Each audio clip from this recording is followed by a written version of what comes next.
John Lamb Lash is a comparative mythologist and shaman. He has devoted his life to bring the Gnostic teachings back to humanity after millennia of extermination and suppression. What was it about the knowledge of these intellectual shamans of the ancient world that it had to be completely destroyed?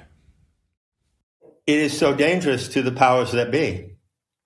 It is so dangerous to the globalist overlords, to the technocrats, as we call them today.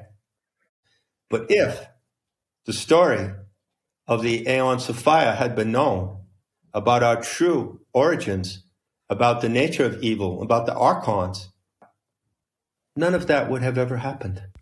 In this series of interviews, we will learn about the sacred mystery teachings of the ancient Gnostics and how it happened that we as a species have been torn out of our primal connection, our bond with Gaia, the living planet. We will also talk about the archontic, alien influence on the human mind that the Gnostics warned about, and how these ancient Gnostic warnings relate to the events of today and the agenda of transhumanism and technocracy.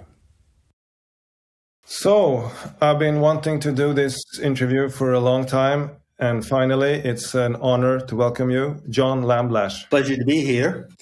So before we dive into all this, could you tell us a bit about your background? You grew up in a small American town of mostly Christians, and you came to devote your life to the sacred narrative of the Gnostics. Well, I don't talk about my personal life often, but when I do, I find it to be a good opportunity to make a point, which is a point about the mystical and supernatural dimension of life. What life has taught me in my experiences is simply that mystical dimension, the supernatural, the power of the divine, is constantly here, right in front of us. In a sense, we don't have to go look for it. It comes to us and it finds us. So the reason why I'm here today talking to you is because from the age of 4, I had what some people would call paranormal experiences, particularly a lucid dream at the age of 4, which I consider to be the trigger point for my entire mystical quest in life. And when I bring that up, I always like to emphasize that I'm not unique in that respect. I believe that all children are in touch with the supernatural, the deeper beauty and power of the natural world. And all children have operating their psyche the inspiration and the guiding force and the love of our Divine Mother. She is always wanting to reach her children. So my adventure started with a lucid dream at the age of 4. I was born in New York City, but at the age of 3.5, my mother moved to a small fishing village in Maine. Many of you in Sweden would be able to picture it exactly beautifully. You know, the ledges, the pine woods, the magnificent sea. And I grew up in that paradise of a fishing village in a place called Friendship, Maine. And so fairly isolated, and yet the presence of nature really drew me. So I was constantly wandering in the woods, constantly wandering along the ledges and the coves and swimming, you know, and the winters were tremendous. We used to have 6-7 feet of snow, and I just adored it. I would go out into the snow for hours. It was like I was in a mystical trance in the presence of the snow. So I was that kind of child, you see. You say what we call like a nature boy. And then, yes, go ahead. Yeah. So I'll come back to Christianity later. But so apparently, it was the Christianity that was surrounding you was not enough to really address these experiences that you had. Well, the Christianity around me was intense. The town of Friendship is 900 people. About a third of them belong to the Lash family. I'm not actually of the Lash family. When I came to Friendship with my mother, I was born in New York. I was born Lamb, you know, so my name is John Lamb, but then I was adopted by my stepfather. That community and I didn't get along. We didn't get along. And so As I grew older, I became quite rebellious against the heavy indoctrination that they were placing on me. And obviously my hatred for Christianity traces back to that time. But again, at the age of 16, I had a tremendous hit of the supernatural, which was a Kundalini experience. And I suppose that many of your viewers will know what that is. It's like an electrical shock. You're hit by an electrical shock coming out of who knows where. And you feel this electrical cold electrical voltage going up your spine. It like pumps. And it just goes into your head and it just explodes. Well, I had that spontaneously in 1961. So I was 15, 16 years old. And it went on for 6 months. Not continuously, but during the night. I would go to sleep, and then I would wake up in a lucid dream, and then I would have this Kundalini experience, which was utterly terrifying to me. And it got more and more intense over a period of 6 months, to the point where I thought, this is going to kill me. Because actually I was lying in my bed, just paralyzed by this force. And then in some miraculous way, bear in mind, I had no idea what this was. And there was nothing in my environment that could give me a clue, okay? I didn't even know what yogurt was, not to mention Kundalini yoga. And but in a beautiful and miraculous way, this event, which I perceived as some kind of attack on me, developed and ended in a very beautiful way, and I was released from it.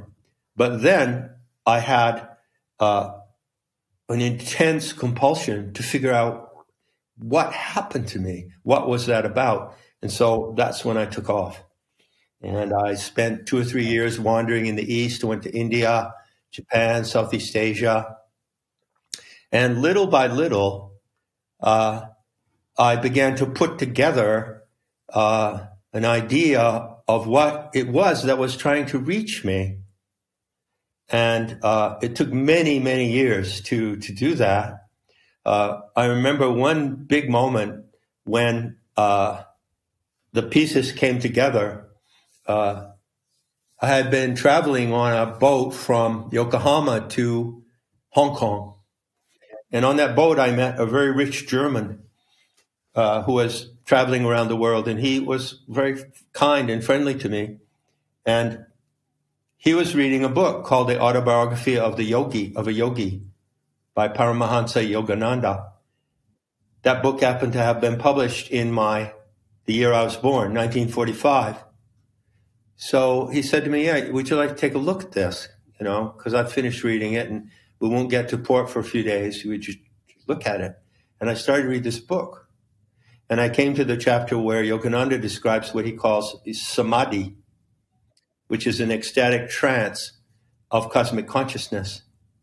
And he talked about Kundalini in that book. And finally, you know, I was like 19 then. So I realized what had happened to me, and I got on that whole trail. So I have in the background of my mystical qualifications, if you will, okay, a strong component of the Eastern Asian factor. Hindu Tantra, Kundalini Yoga, Tao, Chan, Zen, all those things. I lived in Japan twice. I loved it. And then when I came back to the United States in 1967, I came right in on the tail of the psychedelic revolution. So that brings up LSD and other factors which we might bring into the conversation. And then I began to say, well, when I came back, I was very aware, look, I've had all these experiences in the Far East, some of which were insanely difficult. And yet I'm a man of the West. I'm a child of the West. I've got to understand I'm Irish Italian. I'm very attracted to Europe. I've got to understand my own tradition. I can't explain my life through the Asian, perspective. And that began a long series of studies, investigation that eventually led me to the Gnostic material. And that's where I found my calling. So the fantastic achievement of your work is that you have restored the ancient mysteries to humanity, a narrative that could have been lost forever if it hadn't been for the Naghamadi Codexes that were discovered in Egypt. Could you tell us about those findings and the significance of them? Certainly. In the first week of December 1945, which happens to be when I was born, curiously, isn't it? Yeah.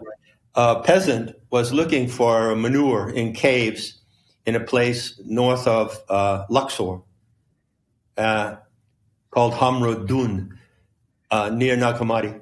And he found in clay jars these texts, which are called the Naghamadi Codexes. Codex means a book.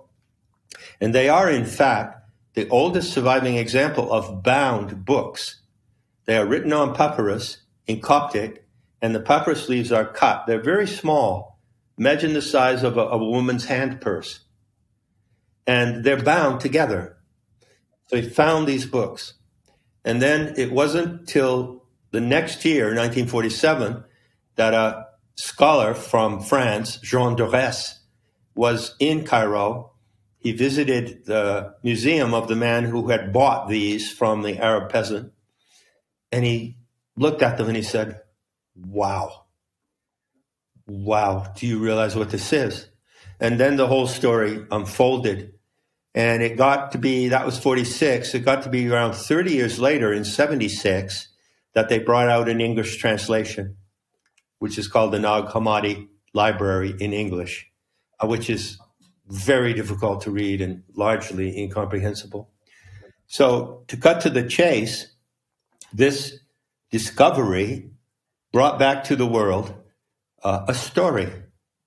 And that story had almost entirely been eliminated by the destruction of the mystery schools, the murder of the initiates, like Hypatia, by the burning of countless numbers of scrolls and documents, not just the Alexandria Library, but many others.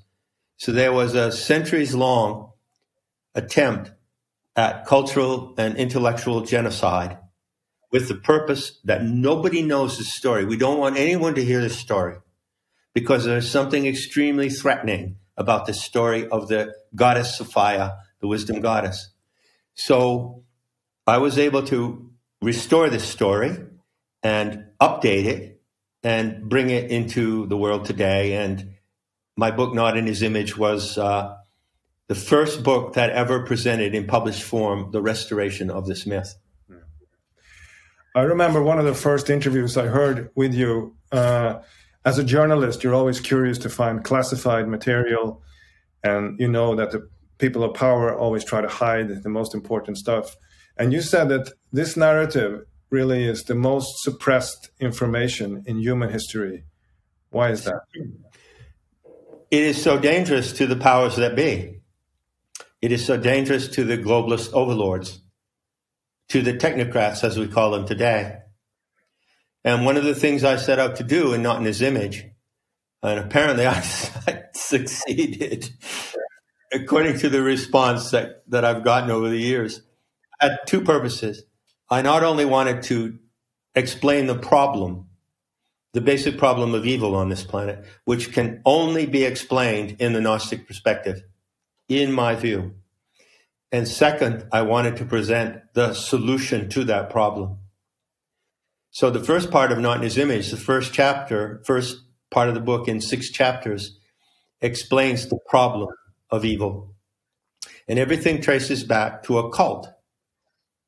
Today, when you look at the WEF and Klaus Schwab, when you look at what's happening with the COVID agenda, any intelligent person using common sense can see, well, wait a minute, we're fighting against a cult, an elite, it's often called. The globalist elite is just a cult. And this cult of technocracy, the supremacy of AI, and racial supremacy all goes back to one particular root, which is this hidden cult that appeared in Judaism about 1800 BC. So that is the movement that now dominates the world today. That cult has taken many centuries to gain the power that it has. But if the story of the Aeons of Fire had been known about our true origins, about the nature of evil, about the archons and AI, none of that would have ever happened. So they had to eliminate the competition. That's why it's been defamed, repressed. And even today, I must add this is really important. You know, there's a lot of talk about Gnosticism on the internet. And if you go to like Gaia.com, you'll find people talking about it. One of those people is my former colleague, Graham Hancock. And they present, Graham and others present a version of Gnosticism, which is not correct. And so I consider them to be controlled opposition, either due to ignorance or intention or both. I don't know. But I would love to be on a stage with them, to debate with them. I want people who are listening now to know that you might have heard talks about Gnosticism from many different people on the internet, but you haven't heard both sides of the story. There are two versions of it. So let's talk about the Gnostics. Who were they? Well, they were essentially intellectuals. They were intellectual shamans. I'm an intellectual shaman. So you have shamans in the Amazonian jungle, in Peru. You have shamans in Siberia. Shamanism is all over the world. But they represented a specific class of intellectual shamans. And so they were also the teachers and educators of the ancient world. They founded the mystery schools. Now, the mystery schools were not only centers of initiation where they themselves pursued their own cultic activities, but they were universities of learning, you see. So they founded the traditions of learning. They taught literacy, they introduced alphabets, they taught all the arts and sciences, they taught astronomy, everything you can name of. But that group, called the Gnostics, is generally identified with a movement around the time that Christianity arose. This is misleading. The movement of Gnosticism far predated Christianity. So I trace them back to what I call the Magian order. And it's related to the word magus or magi, So the biblical fairy tale says the three magi came to the Christ child. So who were the Magians? Well, they were actually the originators of all later Gnosticism.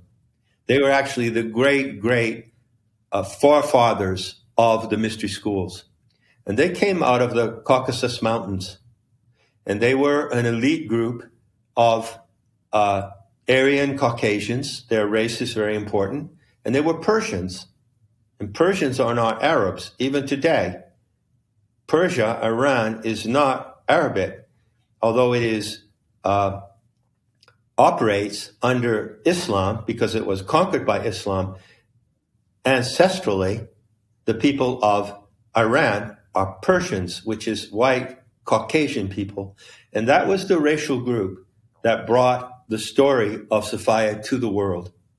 And they were the founders of the mysteries. And then over many centuries, they expanded the mystery school system into a vast network. So they had schools all around the Mediterranean basin, in Eleusis, in Egypt, in Syria. And they were both men and women were the spiritual guides, if you want to use an easy term, of the people of pre-Christian antiquity. So before we go into the mysteries and Aeon Sophia, some people don't have any prior knowledge. So I just want to begin with the very basics of reality, really. If you read the Judeo-Christian religion or even mainstream science, it's always talk about creation, the creator God or Big Bang creation. In your words, in your book, you use the word emanation. Could you explain the difference? Yeah, there's a huge difference. In fact, when you look at Gnostic cosmology and the science of Gnosticism, which is actually noetics, is actually the real term for it, cognitive psychology, noetics. That is to say, the science of knowing how the human mind works, how your psyche is constructed, and how the operations of your psyche are interactive with nature. This is the foundation of it. When you look into that, you have the opportunity to see an entirely different creation scenario. Now, the Abrahamic religions teach that there is an off-planet Father God, whatever you want, name him, Jehovah. Well, where is he? Can I smell him, touch him, taste him? Can I see him? No, I have to believe in him because he's not really present in a tangible way. He's off-planet in some other dimension. And they believe that deity created the world in the way that a potter creates a pot. Well, what you learn in Gnosticism is that is completely wrong. Completely not the way to see it. So Gnosticism draws upon actually a theory, paradigm, that became very popular quite a while ago called chaos theory or chaos physics. It's now called complexity theory. Now, this is a huge branch of study, but it is an alternative science. It's not mainstream science. And according to this theory, the correct concept for everything that is happening, like what is happening right now, is that it is emergent. It was never actually created in an act that was then done and finished, and we are living in the created result, in the product of that creation? No, we're not living in the product of any creation at all. We're living in an ongoing emergent creation. And the metaphor that I use for that is dreaming. Yeah. Yeah. So you compare also that the Gnostics have a lot in common with other indigenous traditions. The Gnostics are really the indigenous Europeans. I want to quote from your book where you compare the dream time, the Aborigines in Australia. You write, everything that happens in the dream time in cosmic and mythical terms also occurs in the psyche and in surrounding nature. Can you explain? Yes. That means that, well, let me go directly to the source. How do I know what I'm talking about? And how did the Gnostics know it? Well, I studied what the Gnostics did and wrote, and I inferred from that, it looks like they had this particular experience of reality. Well, can I have that experience myself? And then I went into the shamanic experiment, to see if I could verify it by my own experience. And I did. And I'll tell you what the verification looks like. I'll give you a concrete example. I was sitting at once in a lovely restaurant on the coast of Spain, near a town called Estepona. And I was sitting there with a friend who deeply knows planetary tantra, so we were talking our cultic jargon, you know what I mean? And so sitting in this wonderful patio, looking out at the Mediterranean, looking out at the sea, and the waves are coming in gently. It was at twilight. And I said to her, the natural state that you are in, which is the state of animism, which is the state of all indigenous peoples, is like a trance-like or dream-like state. And when you're in that state, you see things differently. For instance, we look now, here's the beach, the waves coming in. There's some gulls flying in a pattern across the sky. And when you are in that trance-like state, all of that is happening immediately to you. It is as if it is being painted right in front of your eyes. It's as if you stood by an artist in front of a canvas and the artist is painting. It is being painted and emanated at the moment that you see it. Nothing is finished. It has the nature of an emergent reality, of an ongoing dream. And you are in that dream, but you are awake in that dream. So that is the way that I verified for myself what the Gnostics experience, which is expressed in that quote. You know, it's so beautiful when you realize that, you know, your psyche, which you call your psyche, what is that? Well, got my imagination, you know, my memories, my emotions, you know, my moods. Okay, I'm feeling kind of sullen, or I'm feeling kind of comical, whatever mood you're in. I'm feeling desperate, or I'm feeling elated, you know. And then you look out at the world and you're perceiving the world. That's an aspect of your psyche. So all the factors in your psyche, perception, memory, imagination, are actually not happening in an isolated way. They are, in fact, acts of nature, just as much as the budding of leaves of a tree or a gull flying across the sky. And when you can experience that and immerse yourself in that, there is a bliss and there is a depth. And that depth is where you find your encounter with the Earth Mother herself. You know that she is dreaming your reality at every moment, and you don't have a life outside her dream. You can pretend you do. In fact, she allows you to do. She allows you to go on as if your life were just your own. But it isn't. Not at any moment. It is an active part of her dreaming power. And the experience of that is the basis of Gnosis today. So now it's a good moment to talk about the ancient mysteries. You said, I think, in one of your talks that it's a little bit like if you have a role to play in a movie and you're not sure exactly what you're supposed to do, and you get to sit down for a while with the script writer. Can you tell us a little bit about the ancient mysteries, how much we know about it, and what it was all about? Well, basically, the fundamental thing you need to realize is that they had this story. They had this narrative, the fallen goddess scenario, which I restored. And then, so what? So what? Well, how is it different than any other myth, you know? How is it different than the myth of Genesis in the Bible, or the myth of the Navajo people about creation, or, you know, the myth that comes from the Greeks and the Romans? Well, it is very different. Very. Because it is a participatory myth.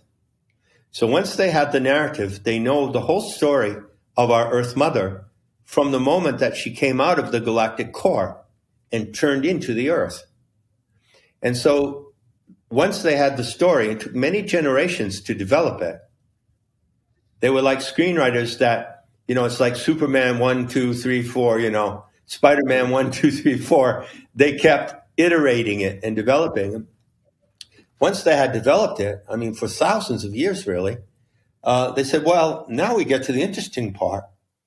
The myth says that human animals on the earth, along with all the other animal species, live in this habitat, which is actually the body of Sophia. And yet, the myth says that the human genome was her special project,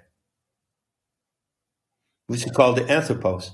So in Gnostic teaching, the Greek word anthropos means the human genome. So she designed the human genome. And I could tell you in great detail how she did it and what the factors in the human genome is. So she designs the human genome, and then it turns out that the human animal emerges in this habitat, which we know, and it's an experiment. She set up an experiment. We are the primary subject of this experiment. So what I'm telling you now, I can tell you in words in 5 minutes.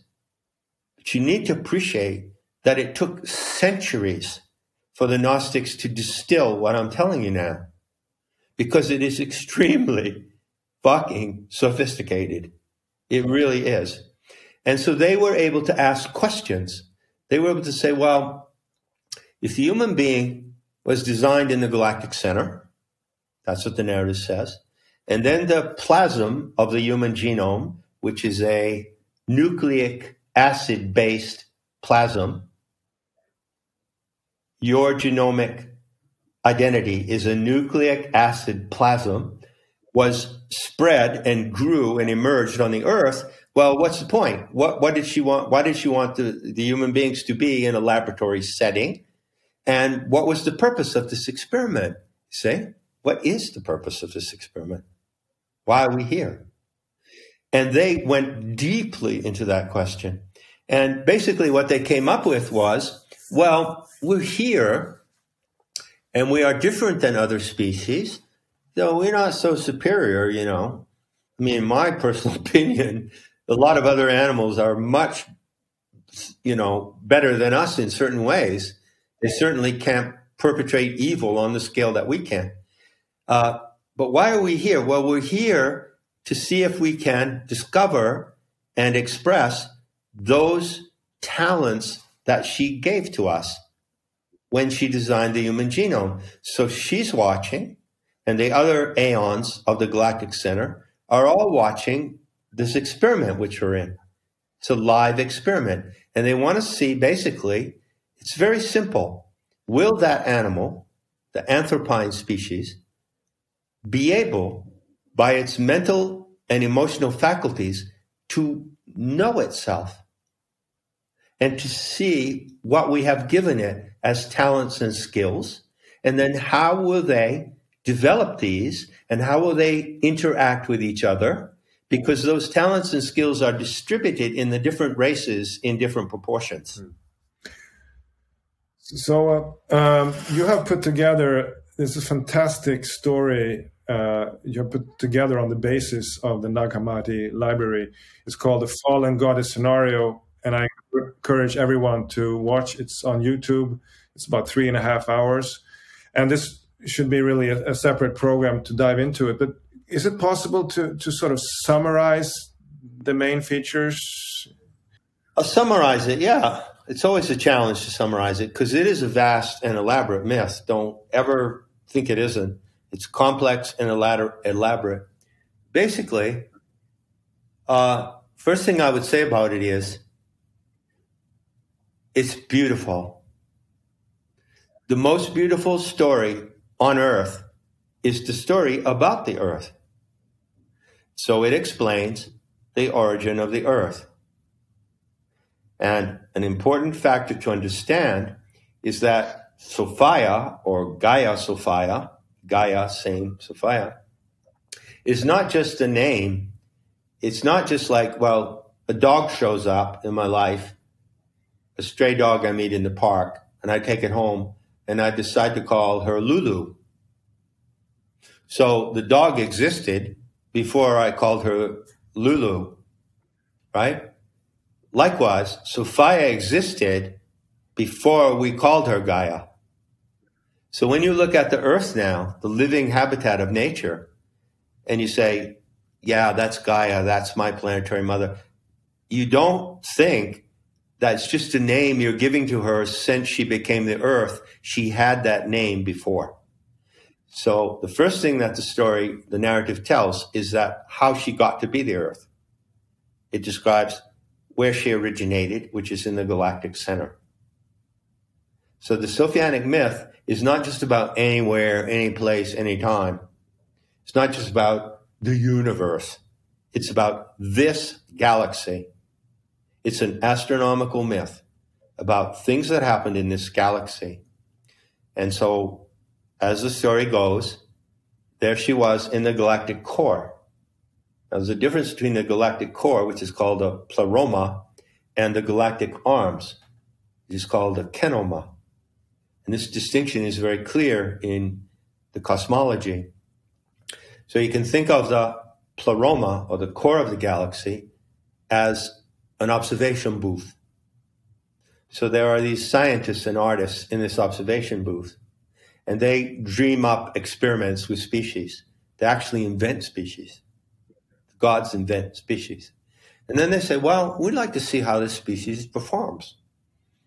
So what are we going to do? What they do then is they project it out of the central core in the form of a germ plasm that is carried on filaments, plasmic filaments. And these filaments carry it out into the galactic arms. And it floats through the galactic arms like seeds floating on the stream of a river. But occasionally, those seeds drop into a planet. When they find a planet that's an environment that attracts them, they drop into it. See, all life comes from outer space.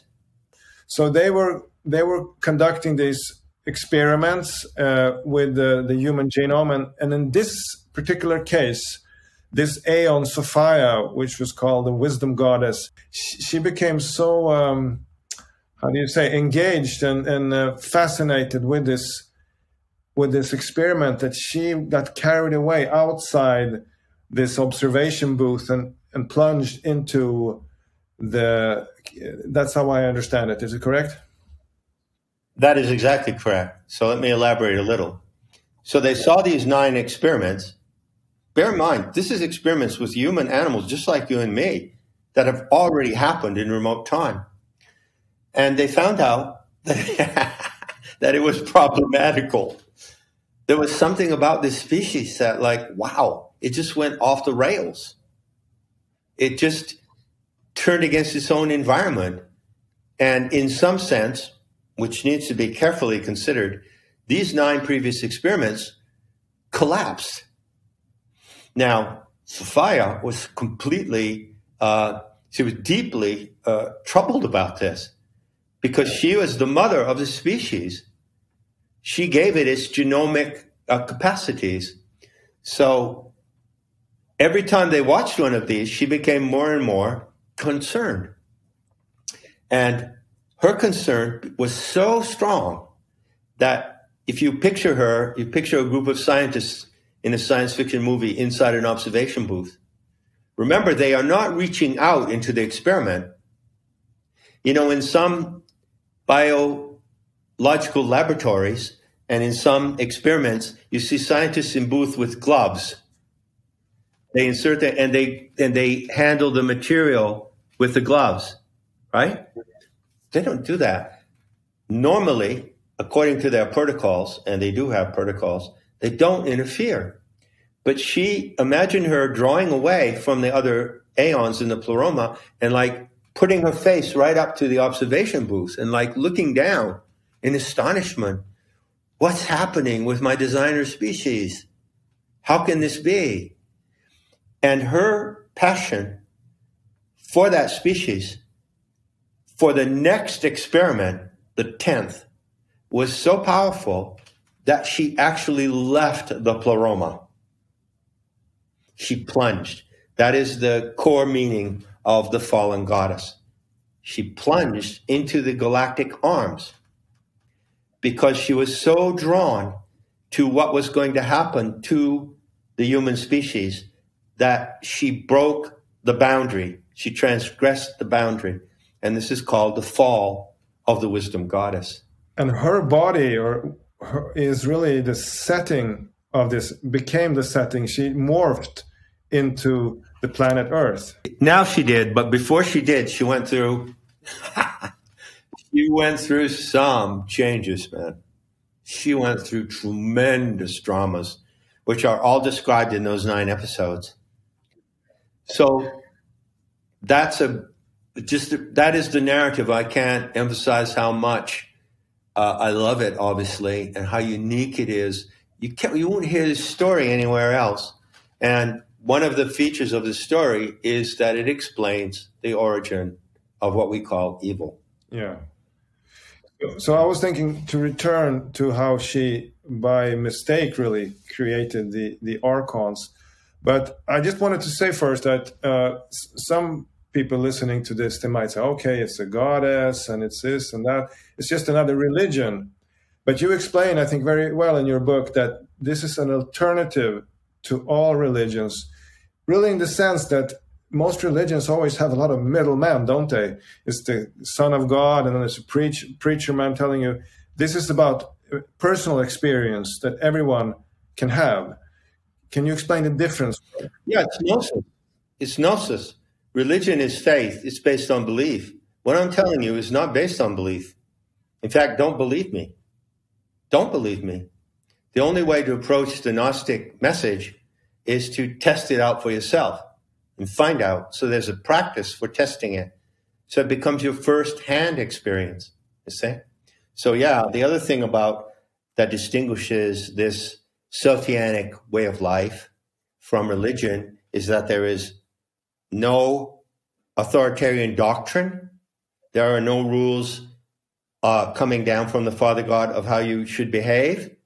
There is no hierarchy. There is no church as such. And there is no salvation, and there is no Messiah. All of those things, the sacrifice of the Savior, the power of the omniscient power of the Father God, completely absent from this narrative, completely. When you describe the mysteries, it is a ceremony which you have also developed in your own life, which you call planetary tantra, where this Aeon Sophia, although when I go out in nature, I see trees and rivers. If I go into a trance, a sort of trance state, I can experience her as you call it the organic light. I really encourage everyone to go on YouTube to find the Gnostic biography of our planet, which is called The Fallen Goddess Scenario, which is 3.5 hours. And so we're going to return to this story again when we talk about the origin of the archons. But why don't you tell us the part where this divine intelligence, Sophia, actually morphs into our planet? Happily. The fallen goddess scenario is an astronomical myth. But when I say it's a myth, that doesn't mean it's a superstitious fiction or a fantasy. You know, a myth is just a narrative. But in particular, a myth is a narrative that talks about power, origins, and goes right to the root of human reality. So no myth is a genuine myth unless it says something about power and the power that brings us here now. Well, one of the things I've often said about the fallen goddess scenario is that since I recovered it and restored it, it has been confirmed by science in many ways. It's not confirmed by the accepted paradigm of science, which is there was a Big Bang, and then there was a planet, then there were planetary formations in this way, you know, a totally materialistic view. No, it's more confirmed by what is called electric universe or plasma cosmology, which is a renegade branch of science that is growing greatly. Their channel is Thunderbolts Project. So on their channel and elsewhere on the internet, you can find photos, if you can call them that, of what are called plasma ejections. And what these photos actually show, whether they be CGI, I don't know exactly what they're based on, but they show the galactic disk. So you have the core of the galaxy, which is white, pure, and then you have the galactic arms. And they show a plume-like eruption out of the galactic center. This is known. It's now legitimate on scientific terms. That is exactly what happened to the Aeon Sophia. She erupted like a plume of pure white plasma from the galactic center. This is what the scenario describes. But the unique thing about her eruption, and this is so important, is that it was not a vertical eruption. So you have the galactic disk, the lenticular spiral, and you have a vertical eruption. No, it was a lateral eruption. So it went out from the galactic center across the galactic arms and literally crashed into a particular place in the galactic arms, which is where we are now, which is the third arm from the center, close to the area of the constellation of Orion. And that is the exact astronomical description of what the myth tells us about her. So this very part of the fallen goddess scenario, where she actually morphs into the planet, and as I understand it, she sort of dreams up what we call nature. Can you talk about that part? Yeah, one of the brilliant and outstanding points of Gnostic cosmology is that it is not a creationist paradigm. The Aeons of Fire did not create the earth. She turned into the earth. So this is called rather an emanationist theory, an emanationist cosmology. And so Gnostics today consider that this earth, the environment of nature, is actually a projection of her dreaming. And the body of the planet itself, no matter what shape you may give to it, is comparable to what you have when you dream. It's a dream body. So she is literally dreaming everything in nature. She's dreaming the flowering of the trees, the seasons, the tides. And we are a subject, a special subject in the laboratory that she is dreaming. So, according to the Gnostics, the purpose of human existence is to co-evolve consciously with the planetary intelligence. Is this common to all indigenous people? Yes and no. All indigenous peoples were, by default, animistic. So animism is not a theory. Oh, the theory that all of nature is alive. It's a reality. And that is the default setting of all animistic peoples, all previous tribes and cultures. And the evidence of that, of course, is enormous, you know. So the Gnostic story takes it one step further. You see, in indigenous cultures around the world, which survive today merely in a decimated form, those people still know that nature is alive. They know that they are in the presence of a supernatural power, which they call, say, Wakantanka.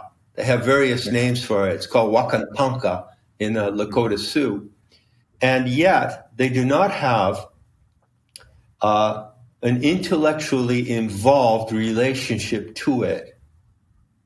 So Gnosis is the intellectually involved relationship to the presence of the living planet, and it is a practice of interactivity with the Mother Goddess, co-creation. There was an American scholar called Jack Forbes, a Native American, and he said that most tribes didn't have a word for religion. And then he added that that's a word you probably only use when you have lost it. So the Gnostic teachings is not a religion in the terms of believing something or following certain rules. It's about having the experience of interacting with this planetary intelligence. And these ceremonies of initiation in the antique were called the mysteries. You refer to this encounter as the encounter with the organic light. Right, can you explain? Sure, it's really simple. And this is the ultimate secret of the mysteries. Now, in the mysteries of the pagan world, pre-Christian antiquity, they had a rule. And the rule was that they would not talk outwardly or publicly about what I'm going to tell you now. So by their intimate connection with the earth and the intelligence of the earth, and by their special method of trance, they went into trance. And in this trance, you go into a deep, deep learning process. They recognized two facts. One fact was that the plasmatic eruption from the galactic center actually turned into the earth. The wisdom goddess turned into the earth. But the second fact they realized was that even though she turned into the earth, even though she is present to you in the clouds, the sky, the rivers, she also retains her original status. And that original status is a living, luminous, plasmatic torrent. She is a torrent of plasmatic light. And they were actually able to encounter that light. So it's as if you could say, and I think this is a great analogy and doesn't need anything more. When you see nature, you see the goddess in her garment, in her clothing, but you can also see her naked. And when you see her naked, you encounter a light, the organic light. And this is what they did. And we can do this today. I've done it many times, and others have done it as well. So this has nothing to do with religion in the sense that most people use it, like in the Christianity, for instance. It has nothing to do with religion, dogma, authority, hierarchy, structure. The fundamental experience of everyone in Gnosis today is the same. It's not the same because it's dictated to be the same. It's the same because everyone who encounters the organic light has the same experience. That being so, there is no need for religion. There is no need to construct a dogma around it. In fact, it's the last thing that anyone would want to do. Everyone, not everyone, but those who have the disposition and the reverence to meet the organic light have no feeling of religion whatsoever. As I've said before, Gnosis is not an alternative religion. It is an alternative to all religions. We don't need religion. So that's why I think your book is so incredibly important. And it's important to understand that this connection with the intelligence of the earth had to be destroyed in order for tyranny to take hold of this planet. I want to quote from your book. In the history of the human race, no campaign of spiritual, cultural, and intellectual genocide compares to what was launched against the guardians of the mysteries. And so this is so important because most people don't know this. Talk about the enormity of this destructive and genocidal assault through the centuries, really, and through the continents. Certainly. I would say that certain things are innate to what I call the human animal. I prefer to say that than the human being. And certain tendencies and needs are inert to the human animal, just as they are to a wolf, to a butterfly. We have our instinctual needs. And actually, what people call the religious connection or the need to relate to God is a genuine and true instinct. But because that instinct is so deep and so powerful, if someone were to seize upon it and redirect it somewhere else, the results would be absolutely disastrous. And this is what happened in the early centuries of the Christian era. There was a huge power struggle. And so the Christian ideologues coming from the Judaic background, because Christianity is nothing but Judaism, by the way, in case you don't know that, you're ignorant.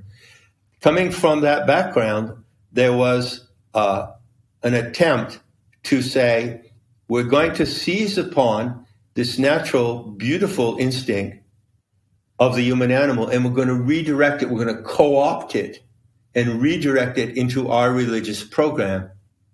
And that's what they did. And the way that they did that was not by persuasion and argument, not by standing in public and arguing debating with the Gnostics, because they would never have lasted 8 minutes in debating with the Gnostic, but by suppression, burning of their libraries, demonization of them, the whole demonization of so-called pagan spirituality, which everyone's listening knows about, goes back to a long, long program of 2,000 years in order to corrupt that program and to direct people away from the immediate reverence and beauty you feel in the presence of nature into a spiritual or religious program.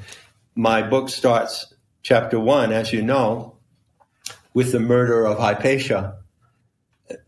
that is one of the most well-known stories from the ancient world, and there are 6 or 7 versions of it. 2 of them are first-hand versions. And the murder of Hypatia, who was a teacher at Alexandria, a teacher of mathematics in the mystery schools, exemplifies the incredible violence that was directed against the people who had this connection to the goddess. Because unless that connection was destroyed, none of the Judeo-Christian Islamic religious programming today could even exist. And that's also important to emphasize that it didn't end there. It continued, as you said, with the genocidal campaigns in the New World and in Australia. And as I understand you correctly, also the so-called witch hunt was also part of this. Absolutely. First of all, they wiped out the mysteries. They destroyed the sanctuaries. They burned the libraries. They murdered the initiates or sent them into exile, and that wasn't nearly enough. It went on for centuries after that. You could be burned alive for having a Gnostic book in your possession. And then it carried on. Once they had basically eliminated the system of the mystery schools, which was a network all around Europe, extending into Scotland and all around the Mediterranean basin, they said, well, no, that's not good enough, because the indigenous people of Europe, in Germany, France, British Isles, Spain, still are holding on to this goddess figure. And so now we're going to go after the witches and the warlocks and any woman who, midwives, and any woman who heals with the herbs of nature. We're going to take them out too, because the risk is too great that even if one shred of this connection remains, we will not achieve our program. So it's really about a war against nature itself and against our connection with nature. And in order to understand the hatred toward life on this planet, and also to understand the ongoing today transhumanist agenda, one has to learn about the archons, the alien mindset that the Gnostics warned about. But before we go there, could you explain the anti-life components that are present in Judeo-Christian religion, the Redeemer complex, as you call it?